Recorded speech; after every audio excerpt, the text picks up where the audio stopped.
Udah aman. Sambil ngopi ya. Baik, assalamualaikum warahmatullahi wabarakatuh, guys. Kembali lagi bersama kami berdua dengan saya orang Lembur dan Bung Ahmad Kozinuddin ya. Kali ini kita langsung live di channel Langkah Update ya. Update terbaru kali ini ya tentang masih seputar ijazah palsu dan Roy Suryo CS ya. Nah, tapi karena tuduhan penerbitan ijazah Jokowi, nah mantan Wamendes ini melaporkan nih Roy Suryo CS ya ke PN Jakus dengan gugatan perdata. Nah, masing-masing gugatan dan laporan Pak Iman masing-masing dilakukan oleh Farhad Abbas yang ditunjuk sebagai kuasa hukumnya. Nah, ini dari Sindo News ya. Nah, Bung Ahmad Kozinuddin ya. Gugatan Pak Iman Raharjo ini adalah gugatan PMH ya, perbuatan melawan hukum yang dimaksud berkaitan dengan tudingan Roy Suryo CS bahwa Pak Iman merupakan otak penerbitan ijazah palsu presiden.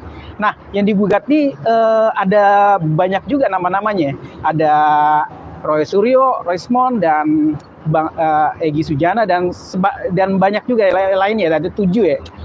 Ada sekitar berapa orang ini? Termasuk Bitor juga yang sempat menyebut produksi pasar pramuka. Nah, ini gimana nanggapinya Bung Ahmad Kozinuddin? Ya, bismillahirrahmanirrahim. Yang jelas ini kerjaan orang-orang yang kalau dalam pepatah Jawa itu wong legan golek momongan. Orang yang cari-cari perkara begitu. Karena kan sebenarnya kalau problem soal ijazah asli atau palsu kan saat ini sedang diselidiki perkaranya di Bareskrim Mabes Polri. Yang terakhir Bareskrim di 22 Mei 2025 yang lalu menyatakan menghentikan penyelidikan kasus dugaan ijazah palsu. Namun kan Rizal Fadilah dan Azam Khan mengajukan permohonan gelar perkara khusus, dan terakhir di 9 Juli 2025 yang lalu melalui Biro Wasidik Bareskrim Mabes Polri telah dilakukan gelar perkara khusus yang memang hasilnya hingga saat ini belum kita ketahui. Sebentar pada saat yang sama, masalah ijazah palsu ini juga sedang ditangani oleh Polda Metro Jaya, dan Humas Polda Metro Jaya Kombes Pol Ade Arissa Mindardi sudah menyatakan status peningkatan dari tahap penyelidikan ke penyidikan terhadap 4 laporan dari total 6 laporan, di mana 2 laporan gugur karena pihak pelapor tidak memenuhi undangan klarifikasi, sementara 4 laporan lainnya ditingkatkan dari tahap penyelidikan ke penyidikan. Dan 4 pelapor itu diantaranya adalah laporan dari Saudara Joko Widodo. Ada 3 pelapor lainnya juga naik ya dari tahap penyelidikan ke penyidikan, yakni laporan dari Saudara Andi Kurniawan, Lehu Manan, dan Samuel Sueken. Jadi ada 4 yang naik itu. Yang pertama tentu Joko Widodo, kedua Andi Kurniawan, ketiga Lehu Manan, dan Samuel Sueken gitu. Pasalnya memang ada yang berkaitan dengan fitnah dan pencemaran. Saudara Joko Widodo sendiri mengajukan laporan dengan dugaan pasal fitnah 310 KUHP, kemudian 310 itu pencemaran ya, fitnah 311 KUHP, 27A Undang-Undang ITE ini menyerang kehormatan melalui sarana ITE. Ada juga pasal 35 dan 32 Undang-Undang ITE. Sementara laporan diajukan oleh Lehu Manan, Samuel Sueken, dan juga Andi Kurniawan itu berkaitan dengan dugaan pidana penghasutan 160 KUHP, kemudian dugaan menyebarkan kebencian dan permusuhan terhadap individu atau kelompok masyarakat berdasarkan sara, suku, agama, ras, dan antar golongan, dan terakhir dugaan mendistribusikan atau mengedarkan pemberitahuan bohong sebagaimana diatur di dalam pasal 28 ayat 3 Undang-Undang ITE. Jadi ini ada 2 perkara sedang jalan di Bareskrim dan di Polda. Nanti tiba-tiba ya si Pak Iman Raharjo ini tadi wong legan golek momongan, ngikutlah nimbrung ya. Ikut-ikut bikin laporan polisi masih seputar soal ijazah palsu. Kenapa saya anggap dia nimbrung, dompleng dan seterusnya? Karena memang statement Pak Iman yang dia merasa dicemar dan difitnah karena dianggap dituduh sebagai otak atau dalang ijazah palsu ini tidak bisa diproses sebelum ada putusan dari proses di Barreskrim dan di Polda Metro Jaya begitu loh. Kan di Barreskrim sendiri penyelidikan yang dihentikan itu belum tuntas karena masih ada proses yang disebut dengan gelar perkara khusus. Sementara di Polda Metro Jaya hari ini ke tahap penyidikan sama dugaan ijazah palsu. Hanya kalau di Barreskrim terkait dugaan ijazah palsu yang berkaitan dengan pasal 263, 264 dan 266 KUHP.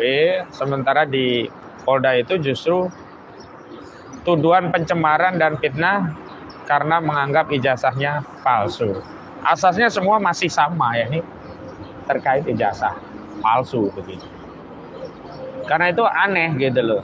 Karena laporan Pak ini nggak akan jalan sebelum proses yang dua ini jalan. Nah, yang dua ini kan sedang jalan dan belum tentu juga sampai ke pengadilan gitu. Tiba-tiba muncul laporan lagi. Itu dalam konteks pidana. Yang kedua dalam konteks perdatanya. Ini kan sudah masuk kor pidana. Ngapain lagi bikin gugatan perdata kalau tujuannya untuk mendorong proses pidana ini jalan. Justru ketika dia lapor pidana lalu menggugat perdata, ini kan nggak tahu deh lawyer yang dipakai siapa. Ini kan sama saja menghentikan proses pidananya. Kenapa? Karena ada Perma nomor 1 tahun 1956, jika ada hak keperdataan, sengketa keperdataan itu diadili di perkara perdata, maka kasus pidananya ditangguhkan lebih dahulu.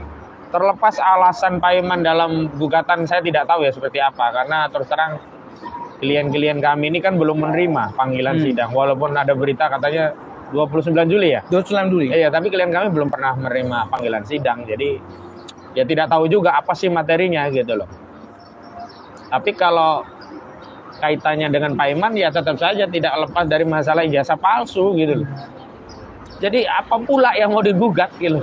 Kan semua sedang berjalan. Ini kan orang ya tadi wong legan golek momongan, orang coba nyari panggung di suasana yang sebenarnya sudah panas, semakin panas gitu. Kalau kemarin ada yang nanya kalau tim gimana? Ya kalau kami sih nganggap sepele aja gugatan Pak Iman ini. Kenapa ya? Pak Iman ini sebenarnya harusnya hari ini berkonsentrasi pada laporan mahasiswa yang Mustofa beragama yang menuduh dirinya ada masalah dalam data-data pendidikannya. Jangan-jangan Pak Iman juga palsu ini ijazahnya ya. Karena sedang dipermasalahkan oleh mahasiswanya. Betul. Ya harusnya fokus dulu hadapi mahasiswa, jangan ikut-ikut nyari musuh, nyari lawan Roy Suryo. Roy Suryo ini sedang berkonsentrasi ngelawan Joko Widodo terkait ijazah palsu. Ngapain pula ini Pak Iman ikut-ikutan. Begitu, Bu. Oke, Bung. Nah, ini gugatannya senilai 1,5 miliar ya. Jadi agak lucu juga ya. Tadi jadi dipotong dibagi dua 750 juta, 750 juta. Gugatan imaterial 750 juta, gugatan material 750 juta. Ini kan bagi sebagian orang yang mungkin ya berasa Rasulullah itu ya ini kecil sih sebenarnya, tapi kok bisa-bisa dengan nilai sebegitu dia digugat perdata. Nah, menurut Bung Ahmad Kozudin ini nilai ini pantas nggak sih? Ya namanya orang ngarang, bikin 750 juta bisa, 1 miliar bisa, 1.000 triliun bisa, bahkan 11.000 triliun juga bisa. Bang mau digugat berapapun, kalau ditolak kan ya nggak jadi duit juga gitu. Tapi yang jelas saya tidak atau belum mendalami ya isi materinya seperti apa.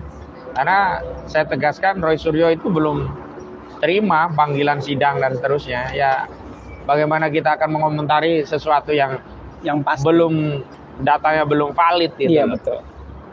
Yang jelas kalau saya dengan tim yang membackup Roy Suryo dan kawan-kawan ini sedang fokus pada dua perkara sekaligus ya. Perkara yang pertama tadi dugaan pemalsuan dokumen ijazah 263 KUHP di Barreskrim.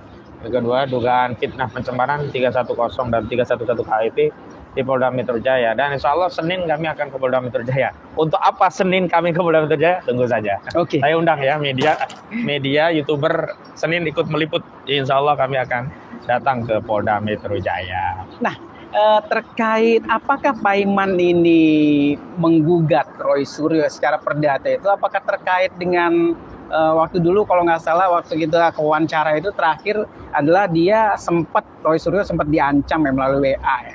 Nah, apakah terkait itu atau bagaimana, Bu?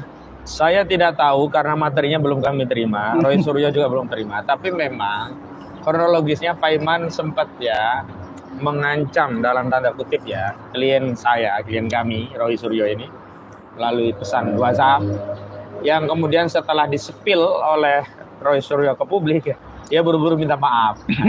Dan celakanya saat dia minta maaf, dia memberikan pengakuan dosa. Jadi dia mengaku memang punya kios di UPP, Universitas Pasar Pramuka. Ya dari situ mungkin dia geram, galau, sekaligus takut. Ada geramnya, ada galaunya, sekaligus takut. Sehingga buru-buru mungkin dia yang membuat gugatan perdata dengan harapan dia tidak diseret dengan kasus pidana ini, gitu loh. Ya silakan sajalah, namanya juga orang berstrategi. Tapi yang jelas kami sih enteng saja ngurusi Pak Iman nih, karena kita kan sedang menghadapi bobot yang besar ngelawan laporan Jokowi lah. Ketemu Pak Iman ya kayak kerikil kecil aja. Jadi kita tidak terlalu punya pretensi bagaimana gitu, biasa aja. Dan nanti kalau panggilan itu udah datang ya kita cek kalau memang relevan kita hadiri, kalau nggak relevan ya ngapain kita hadir, atau kalau perlu hadir ya cukuplah nanti tim ya nggak usah full squad ya, beberapa aja lah ya kita utus untuk melawan si Pak Iman Raharjo ini, begitu.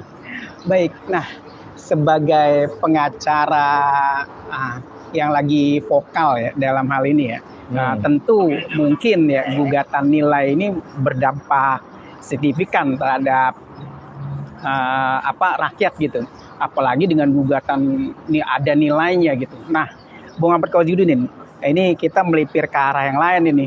Kan setidaknya kalau biasanya itu lawyer itu berbau-bau dengan kemewahan segala macam gitu. Nah, Bung Ahmad Khawjudin kok nggak pernah sih gugat-gugat tentang uang, bernilai uang itu bagaimana, Bung? Itu pernah. Pernah gugatan ke PIK 2 itu kan berapa triliun? Berapa triliun itu?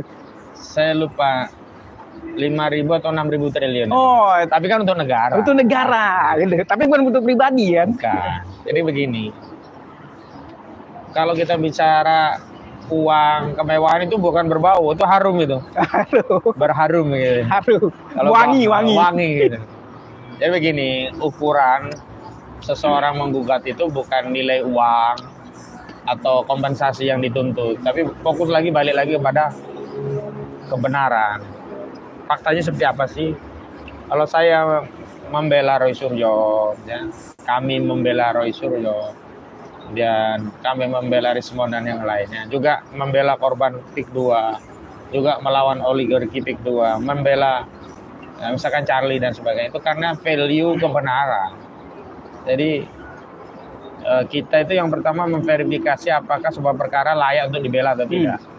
Baru yang kedua kita mengambil keputusan kalau layak kita ikut terlibat atau tidak. Karena ada juga yang layak untuk bela, cuman kita nggak ikut. Mungkin karena waktu kita yang sudah overload, nggak mungkin juga kan kita hanya ikut-ikutan tapi nggak tanggung jawab, kan nggak boleh.